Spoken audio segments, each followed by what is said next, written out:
جن صورتوں میں صرف قضا واجب ہے،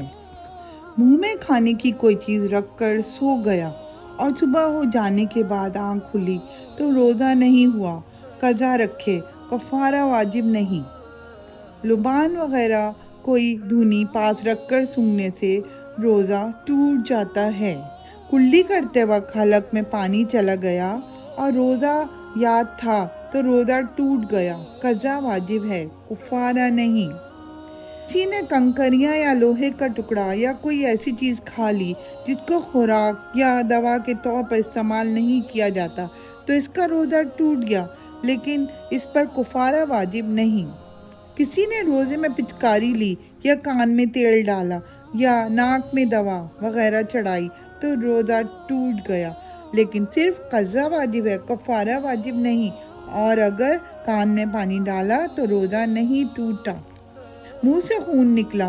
اور اس کو تھوک کے ساتھ نگل لیا تو روزہ ٹوٹ گیا، البتہ اگر خون تھوک سے کم ہو اور خون کا مزہ حلق میں معلوم نہ ہو تو روزہ نہیں ٹوٹتا۔ کسی نے بھولے سے کچھ کھا لیا اور یوں سمجھا کہ میرا روزہ ٹوٹ گیا، اس وجہ سے پھر قصداً کچھ کھا لیا تو اب اس کا روزہ ٹوٹ گیا، صرف قضا واجب ہے، کفارہ واجب نہیں۔ اگر کسی کو قے ہوئی اور وہ سمجھا کہ میرا روزہ ٹوٹ گیا، اس گمان پر پھر قصداً کھا لیا اور روزہ توڑ دیا تو بھی روزہ واجب ہے، کفارہ نہیں، واجب۔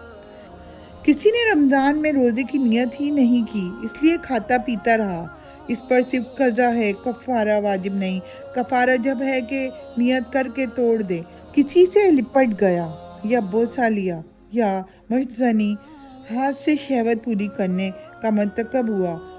ان سب صورتوں میں منی کا خروج ہو گیا تو روزہ فاسد ہو جائے گا اور کفارہ واجب نہ ہوگا۔ روزے میں عورت کا پیشاب کی جگہ کوئی اور دوا رکھنا یا تیل وغیرہ کوئی چیز ڈالنا درست نہیں۔ اگر کسی نے دوا رکھ لی تو روزہ ٹوٹ جائے گا، قضا واجب ہے، کفارہ واجب نہیں۔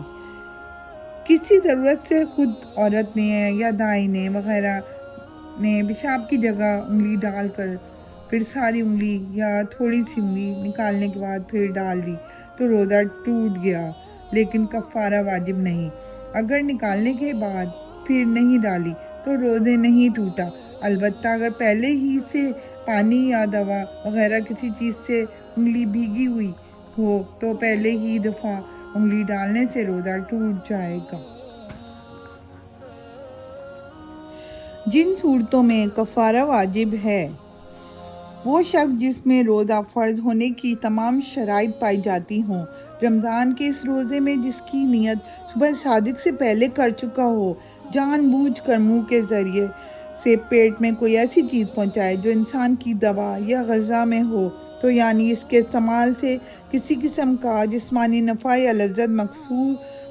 متصور ہو اور اس کے استعمال سے سمیع الطبع انسان کی طبیعت نفرت نہ کرتی ہو، اگر وہ بہت ہی قلیل ہو، حتیٰ کہ ایک تل کے برابر ہو، یا کوئی شخص جمع کرے یا کرائے، جمع میں خاص حصے کے سر کا داخل ہو جانا کافی ہے، منی کا خارج ہونا بھی شرط نہیں۔ ان سب صورتوں میں قضا اور کفارہ دونوں واجب ہوں گے، مگر یہ بات شرط ہے کہ جمع ایسی عورت سے کیا جائے جو قابل جمع ہو۔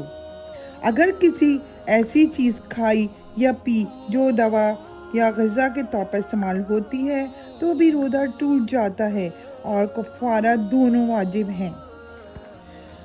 روزے کے توڑنے سے کفارہ اس وقت لازم آتا ہے جب رمضان شریف میں روزہ توڑ ڈالے، اور رمضان کے سوا اور کسی روزے کے توڑنے سے کفارہ واجب نہیں ہوتا، چاہے جس طرح توڑے، اگرچہ وہ روزہ رمضان کی قضا ہی کیوں نہ ہو، البتہ اگر اس رمضان کے روزے کی نیت رات سے نہ کی ہو یا روزہ توڑنے کے بعد کسی عورت کو اسی دن حیض آ گیا ہو تو اس کے توڑنے سے کفارہ واجب نہیں۔ جو لوگ حقہ پینے کے عادی ہوں یا روزے کی حالت میں حقہ پئیں تو ان پر بھی کفارہ اور قضا دونوں واجب ہوں گے۔ جمعہ کے دوران عورت اور مرد کا عاقل ہونا شرط نہیں، حتیٰ کہ اگر ایک پاگل ہو اور دوسرا عاقل تو عاقل پر کفارہ لازم ہوگا۔ کسی روزہ عورت سے زبردستی ہونے کی حالت میں یا پاگل پن کی حالت میں جمع کیا تو عورت کا روزہ فاسد ہو جائے گا، عورت پر صرف قضا لازم آئے گی، اور اگر مرد بھی روزے دار ہو تو اس پر قضا کفارہ دونوں لازم ہیں۔ اگر کوئی عورت کسی نابالغ یا پاگل کو اپنے اوپر جمع کی قدرت دے کر جمع کرائے تو اس پر قضا و کفارہ دونوں لازم ہوں گے۔ اگر کوئی مقیم روزے کی نیت کے بعد مسافر بن جائے اور تھوڑی دور جا کر کسی بھولی ہوئی چیز لینے کے لیے اپنی رہائش گاہ پر واپس آئے اور وہاں پہنچ کر روزے کو فاسد کر دے تو اس کا کفارہ دینا ہوگا، اس لیے کہ اس وقت وہ شرعاً مسافر نہیں تھا، اگرچہ وہ ٹھہرنے کی نیت سے نہیں گیا تھا اور نہ وہاں ٹھہرا۔